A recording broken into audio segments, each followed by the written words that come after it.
वक्तव्यावर टीका होते आणि रोहित पवारांनी म्हणले की त्यांनी राजीनामा द्यायला पाहिजे, फक्त कोर्ट बदलतात, कोर्टवर नजर आहे दादा. मी त्याच्यामध्ये मागही माणिकरावांना सांगितलं की शेतकऱ्यांच्या बाबतीमध्ये असं वक्तव्य होता कामा नये.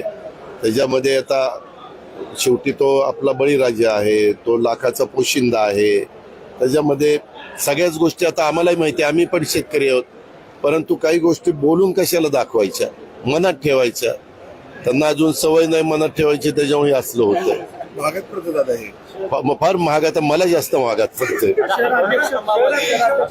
शहर अध्यक्ष मी 4 विधानसभा मतदारसंघाकरता, पूर्व करता एक शहर अध्यक्ष, पश्चिम करता एक शहर अध्यक्ष, 2 कार्याध्यक्ष दोन्हीकडं, असे तिघांचे आता नावं तेच 3 ते आता आमचे चेतन तुपेंना सांगितलंय जाहीर करायला.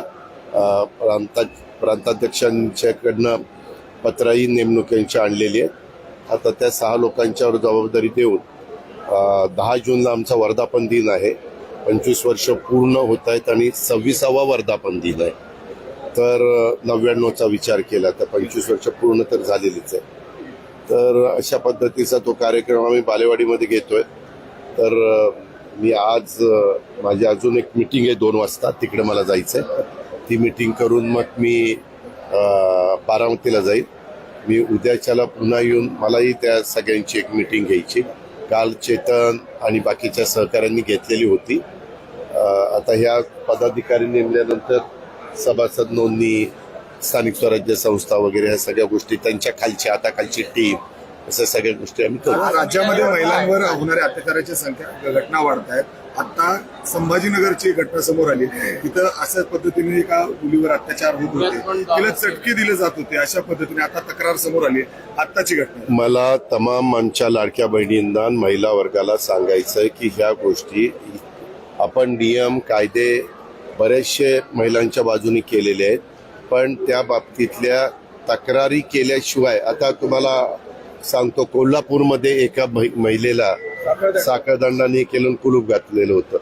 ते जरा 4 लोकांनी सांगितलं की लगेच पोलिसांनी तिथे छापा टाकला, ते त्यांना तिला सोडलं. परंतु त्यांच्या घरच्यांचं असं मला जी माहिती आहे की ते थोडंसं त्यांची परिस्थिती मानसिक ही चांगली नव्हती आणि त्याच्यामुळे त्यांनी केलं होतं. पण ते आता मग मानसिक चांगली नसेल तर मनोरुग्णाचं हॉस्पिटल असतं, तिथं टाकायचं. त्याच्याबद्दलच्या पुढच्या सगळ्या गोष्टी तपास यंत्रणेला करायला सांगितलेलं आहे. त्याच्यातून जे काही पुढची योग्य ती काळजी आणि खबरदारी घेणं गरजेचं आहे. आणि ज्यांनी हे चुकीचं केलेलं आहे त्यांच्यावर पण पुढची कारवाई केली जाईल. पुण्यामध्ये काल रात्री एक अपघात झालेला आहे शहराच्या मध्यवर्ती. मी सकाळी आल्या त्याच्याबद्दलची सगळी माहिती घेतली, सीपीने मला दिली. वेगवेगळ्या वयोगटातली होते, काही स्पर्धा परीक्षेतली सहाय्यक मुलं होती, काही 45, 50, 55 अशाही पद्धतीची होती. त्याच्यात 3 जण होते. गाडी एका ड्रायव्हर म्हणजे मालकानी चावी तशीच ठेवली आणि हे दारू प्यालेले होते. त्याच्यात एकाला रात्री 2:30 वाजता पकडलेला आहे. दुसरे दोघांना ते पकडण्याचं काम चालू आहे. ते पकडल्यानंतर पुढच्या गोष्टी त्या बाबतीतल्या होतील. प्रत्येकालाच म्हणजे त्यांचं हे सुरक्षित असलं पाहिजे अशा प्रकारची. स्पर्धा परीक्षेचे आज पेपर होती, आज परीक्षा आहे त्याच्या ऐका ना, त्याच्या 1 मिनिट सवलत, त्याच्यामध्ये स्पर्धा परीक्षेच्या संदर्भामध्ये संबंधित त्यांना स्वायत्तता आहे. त्या संस्थांना स्वायत्तता असल्यामुळे त्या संस्थांच्या प्रमुखांशी पण बोलावं लागेल. ते राज्य सरकारच्या अखत्यारीत असतं तर आम्ही मुख्यमंत्र्यांशी बोलून त्यांना एक वेगळ्या प्रकारे आपण सवलत देऊया असं करता आलं असतं. परंतु काल बहुतेकांना डिस्चार्ज दिलेले आहेत आणि नाही 2-3 लोकांना हे केलंय. बाकीचे घरी उपचार घेऊन गेलेले आहेत. म्हणूनच मी म्हणतोय की तशा प्रकारची मागणी आली, स्वायत्तता आहे, त्यांच्याशी पण बोललं पाहिजे. त्यांना विनंती करू आपण की बाबा यांचा काही दोष नसताना त्यांनी एवढा अभ्यास केला आणि ही परिस्थिती निर्माण झाली, असं काहीतरी मार्ग. 2021-2023 दरम्यान जवळपास 650 वेपन लायसन्स पुणे पोलिसांनी दिले. 650 त्याच्या पुणे शहरात का पिंपरी चिंचवड? पुणे शहरात पुणे शहरामध्ये त्याची माहिती घेऊन मधल्या काळामध्ये बीडचा पालकमंत्री म्हणून ज्यावेळेस अशा प्रकारची तक्रार आली त्यावेळेस तिथल्या एसपींनी खूप त्याचा फेर आढावा घेतला आणि त्याच्यातनं बरेच कमी पण केले. आपल्याला लायसन द्यायचा अधिकार आहे, तसा लायसन कॅन्सल करण्याचा पण अधिकार आहे. तशा पद्धतीनं आपण जे काही लक्षात आणून दिलंय 21 ते 2023 या काळामध्ये कुणाकुणाला लायसन दिली गेलेली आहे त्यांची पार्श्वभूमी काय आहे हे पाहून त्यांना खरोखर शक्ती आहे, परंतु तुझ्या शेजारच्या मध्ये प्रतिकार शक्ती नसल्यावर त्याचं कृषी काय? मंत्रीचे अरे काय आता त्या आगवणे कुटुंबाने पण म्हणजे शशांक जोशींनी पण बनावट कागदपत्र घेऊन अरे त्याला आता त्याला पकडलेलं आहे, त्याच्या संदर्भातलं रिमांड त्याला मिळालेलं आहे. त्यांना जरा तपास करू दे, फार आता ताईपणा करू नका. दादा दोन्ही राष्ट्रवादी एकत्र येणार अशी चर्चा सुरू झाली आहे. सर साहेबांनी त्याच्यावर काय दादा चर्चा झाली अशी सुप्रियाताई येऊन दिल्लीतून भाव घालायचा. Sorry thank you so much. Yes yes प्रतिकार शक्ती चांगली आहे असं दादाने केले.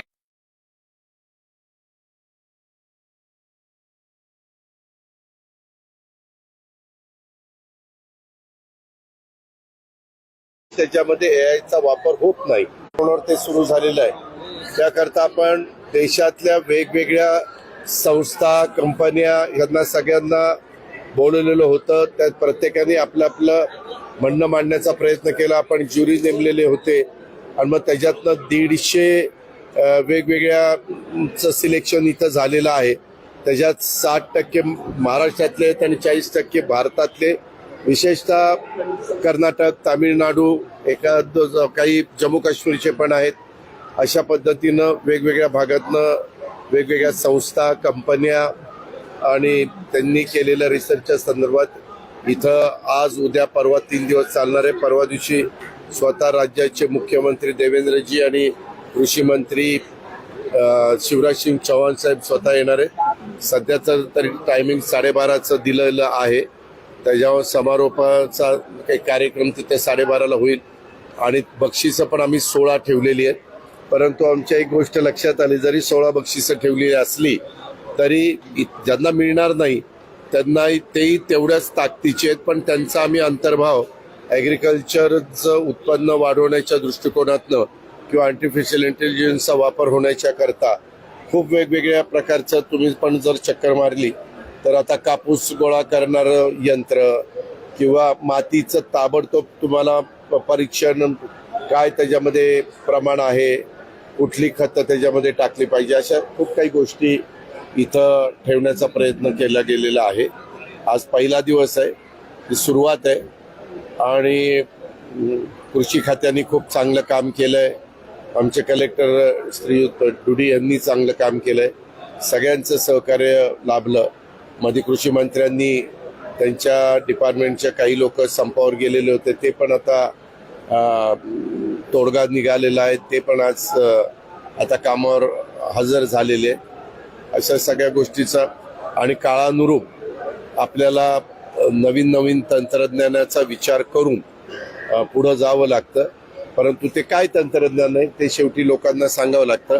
आता आम्ही जास्त करून ऊसाचं पीक, कापूस, सोयाबीन, त्याच्या संदर्भातलं फळबागा, कांदा, अशी जी काही मेजर पिकं आपल्या ह्याच्यातली आहेत महाराष्ट्रातली, त्याला ॲग्रिकल्चर डिपार्टमेंट ह्या एआयचा वापर करण्याच्या संदर्भामध्ये प्रोत्साहन देणार आहे. आपण त्याकरता 2 वर्षाच्या करता 500 कोटी रुपये, परंतु त्याला जर चांगला प्रतिसाद मिळाला तर आम्ही 1 वर्षातच ते 500 कोटी देऊ आणि पुढच्या वेळेस आणखीन ॲडिशनलची तरतूद. लाडकी बहीण योजनेमध्ये जवळपास 2600 महिला आहेत.